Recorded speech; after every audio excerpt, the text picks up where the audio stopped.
Qualité et responsabilité de l'éducation au management. On pourrait ajouter dans le contexte de crise. Bonjour Marc Bonnet. Bonjour Jean-Philippe Denis et merci pour votre invitation.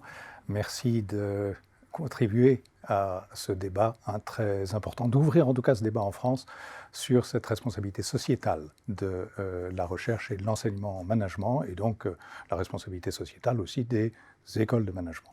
Absolument. Merci à vous de votre venue. Vous êtes professeur à l'Université de Lyon, à l'IAE de l'Université de Lyon, et vous êtes chercheur à l'ISEOR. Tout à fait. Alors, vous êtes également, depuis une vingtaine d'années, un des rares Français à être très présent à l'AOM. Cette AOM dont on parle beaucoup, l'Academy of Management, donc l'association américaine de management, dont vous avez présidé plusieurs divisions. L'AOM est structurée par division. Vous allez peut-être d'ailleurs nous éclairer sur le fonctionnement de l'AOM.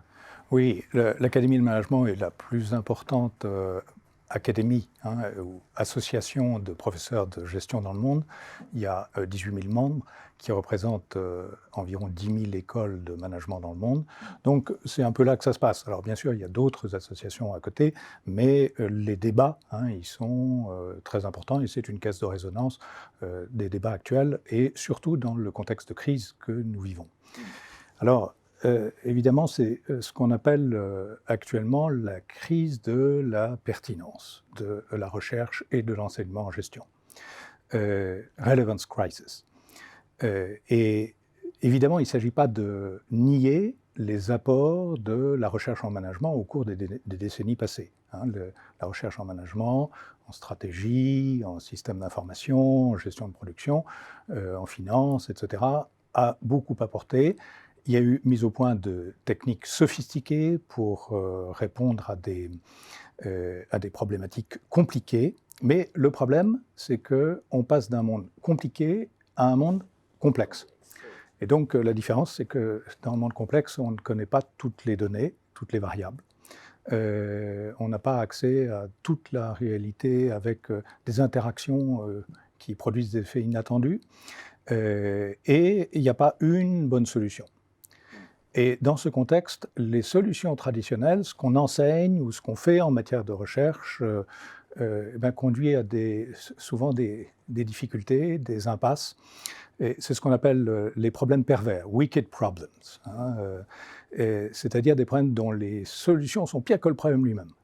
Voilà. Et donc, il va falloir changer un petit peu de logiciel, en quelque sorte, dans nos méthodes de recherche et d'enseignement en gestion.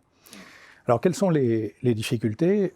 Quand il y a un consensus maintenant à l'AOM et dans les associations académiques pour dire qu'il y a deux difficultés. La première, c'est une recherche hyper spécialisée, avec par discipline, système d'information, gestion des ressources humaines, stratégie, finance, comptabilité, etc.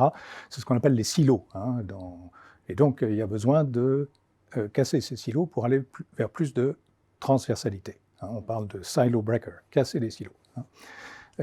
Donc ça, c'est une difficulté parce que les écoles de management sont organisées selon cette division en silos et les revues de gestion, les revues qui font la carrière des enseignants sont organisées selon cette logique. La deuxième difficulté, qui fait beaucoup débat, qui est plus sensible, c'est celle de la qualité de l'observation scientifique. Quand on est dans un monde complexe, on ne peut pas réduire la réalité à partir de questionnaires, à partir d'enquêtes qui ne montrent qu'une petite partie, disons la partie émergée de l'iceberg. Il faut creuser plus profond, il faut aller beaucoup plus dans une analyse en profondeur. Et là, le problème, c'est que si on se limite à quelques variables, eh bien, on aboutit à des conclusions qui ne sont pas pertinentes. Voilà, donc deux difficultés à surmonter et qui expliquent cette crise actuelle de l'enseignement et de la recherche en management. Et donc, à partir de là, la question se pose, face à une crise comme celle que nous allons connaître, une crise économique qui dans le sillage de la crise du Covid, quelle est notre valeur ajoutée pour apporter des réponses que d'autres disciplines ne peuvent pas apporter, ni les économistes, ni les sociologues. Il y a besoin de recréer les conditions d'une valeur ajoutée nouvelle au sein des entreprises et des organisations pour sortir de cette crise. Et donc des solutions qui vont être décentralisées. Les problèmes, vous l'avez évoqué, hein, ont la fâcheuse tendance, 1, à ne pas respecter les silos, et 2, à ne pas nécessairement supporter le découpage en variables et en analyse de corrélation, pour faire simple.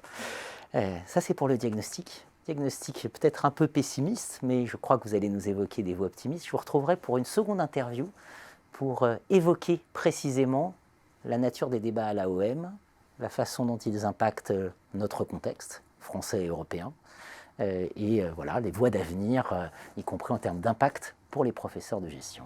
Merci Marc Bonnier. Merci Jean-Philippe Denis.